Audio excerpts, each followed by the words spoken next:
Yung ano natin, yung argon gas, pinilhan ko na lang masyate.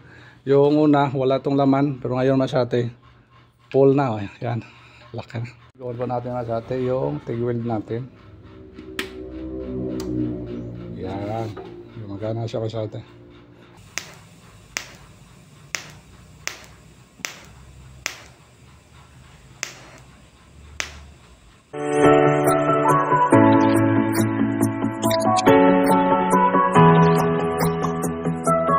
Morning. Ay masyate, dito tayo sa ano, yung likod ko, yung mga stainless. Sabi masyate. Ito baliktad ko na, kabila ko naman masyate, naikot ko na po yung kabila. Yung problema dito masyate sa ano, stick weld. Papakita ko sa inyo masyate yung kaibahan sa stick weld at saka yung TIG weld. Wala masyate.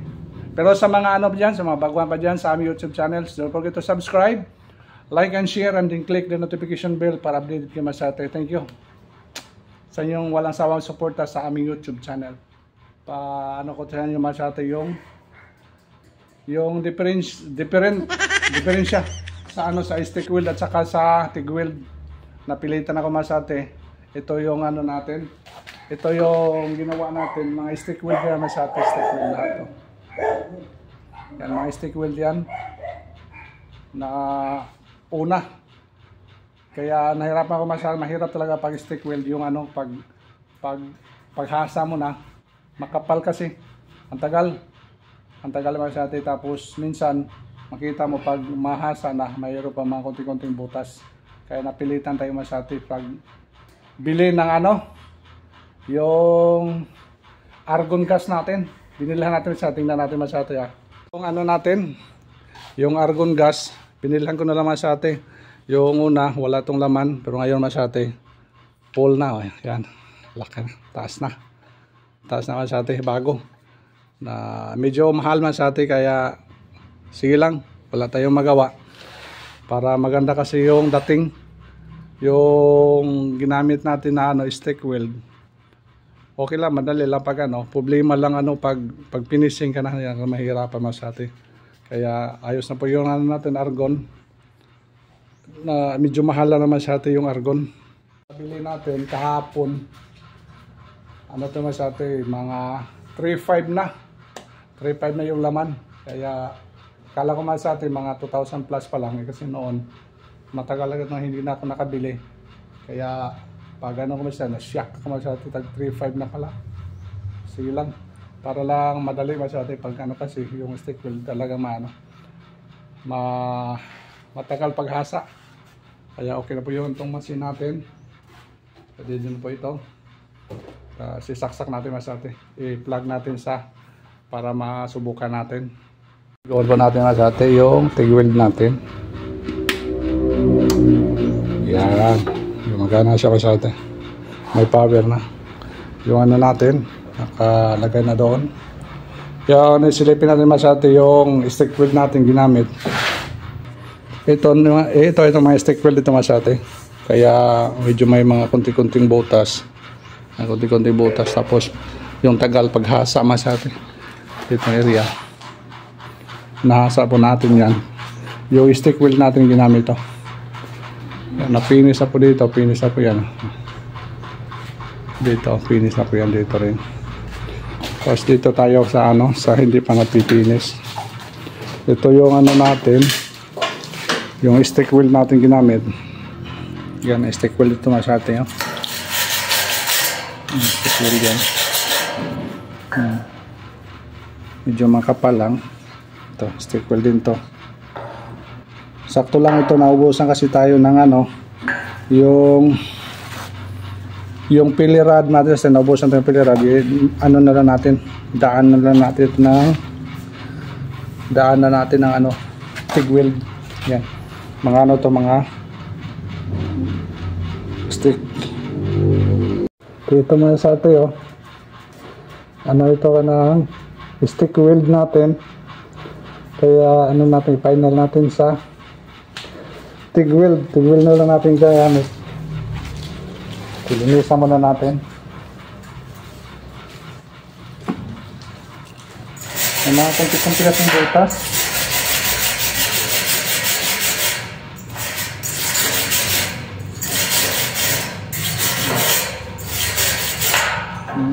kung hindi pantay, sirain mo itong tigwil. Para pwede na yan, hindi na lang ano, hindi na hasain. One, two.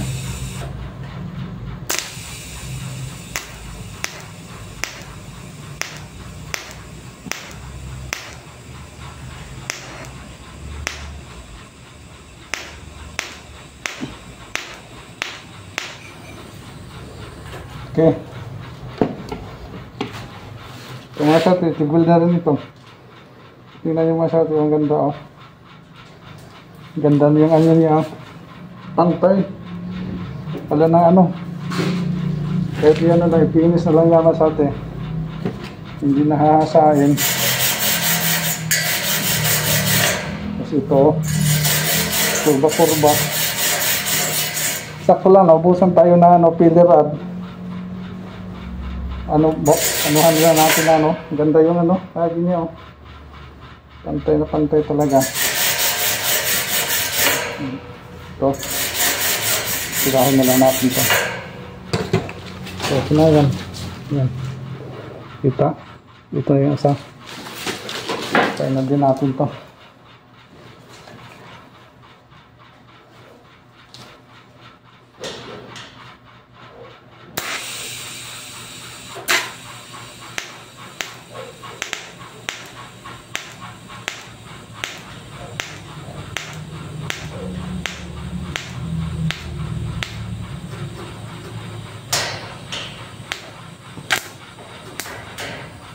Okay na. Alis na. I-detach na lang ang bapping mas atin. Ang isang naman.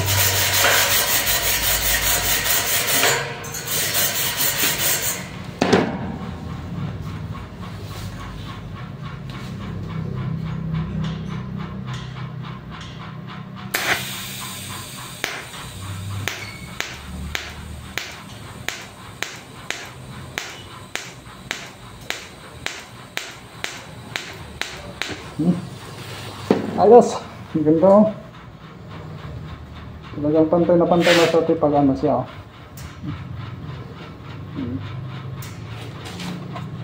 Minsan kasi may malaking butas, kailangan ng pillar. Wala kasi tayong pillar. Yung ginagawa ko na lang sa atin, yung ginagawang pillar, yung nag-order pa tayo ng pillar rod, yung welding rod na lang oh. Ito na lang yung ginamit natin oh. Okay na rin. Medyo ano na siya. May mga malalaking butas. Kailangan talagang ano yan. Lapit natin yung camera. Layo na kayo.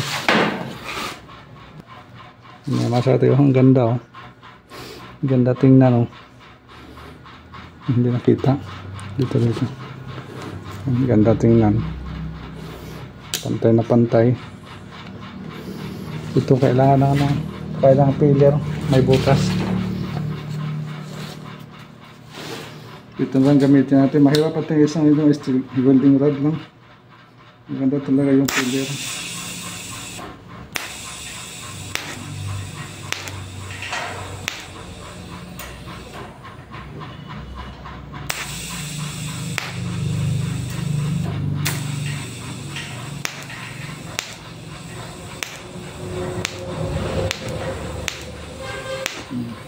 Ano din, papalan din.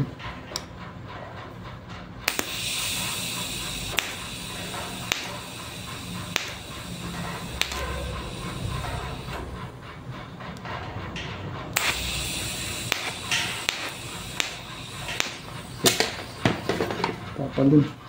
Ayos.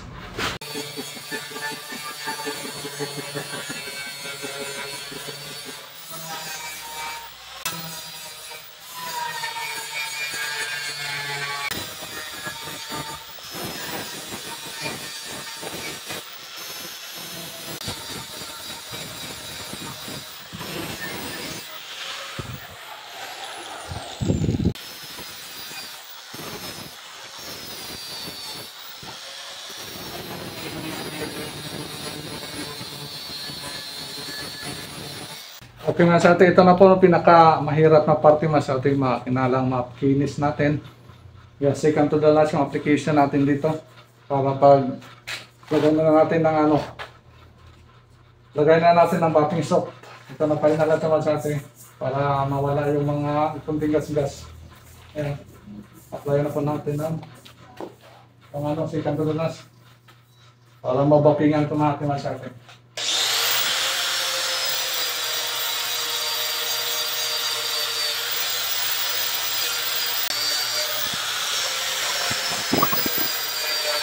Hindi pa natin nalagyan ng baking soap.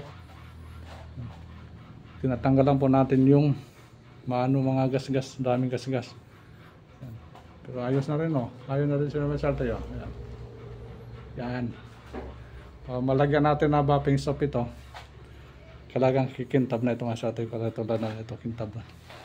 Yung banda na lang doon. At saka yung sa baba pa. Grabe. Ang dami pa masyado yung asesohin dito. Grabe. Kunti na lang masyado. Siguro mga 80% na lang yung kabila. Tapos yung loob, kunti na lang masyado matatapos na to. Pakintab na lang yung kulang natin dito. Napantay na po siya. Wala na po mga itim-itim. Natanggal na po dito natin sa yung sa itim-itim at saka yung ano, mga gas-gas. Pag bapping natin ito masyado, bapping soap natin, yan, kikintab ito masyado. Ang grabe. Ang hirap. Okay. Swerte yung may-ari ito masyado kasi tayong gumagawa. Nag-meet nga pala kami kahapon sa sa Robinson.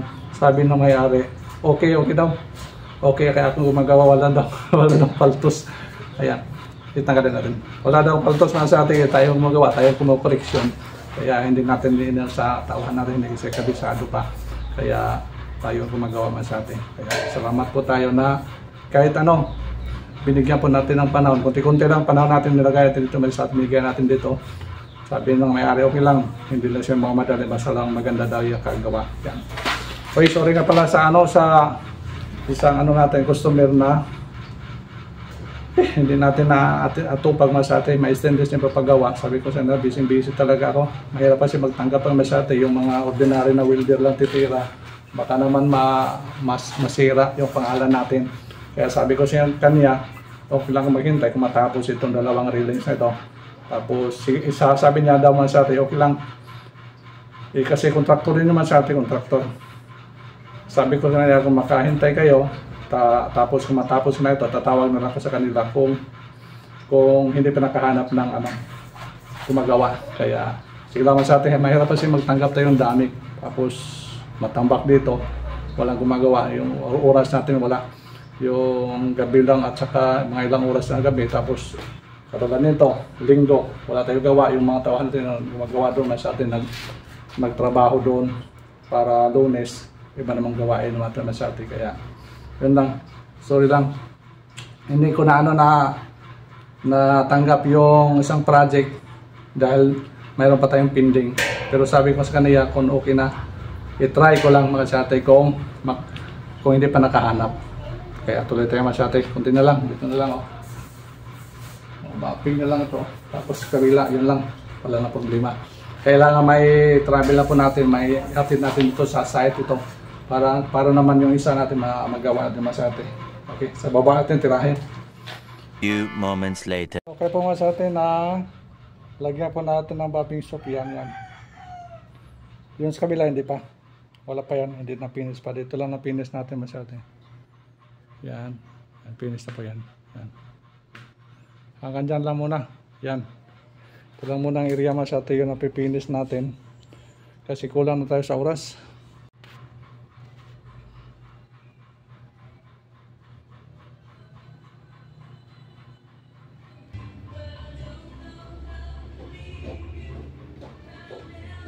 Grabe. Okay na po masyate. At least na na. Itong area, pag bapping soap na lang itong area. Papunta yan doon. Yan. Pero doon, napinis na po natin yan. Yung area dyan.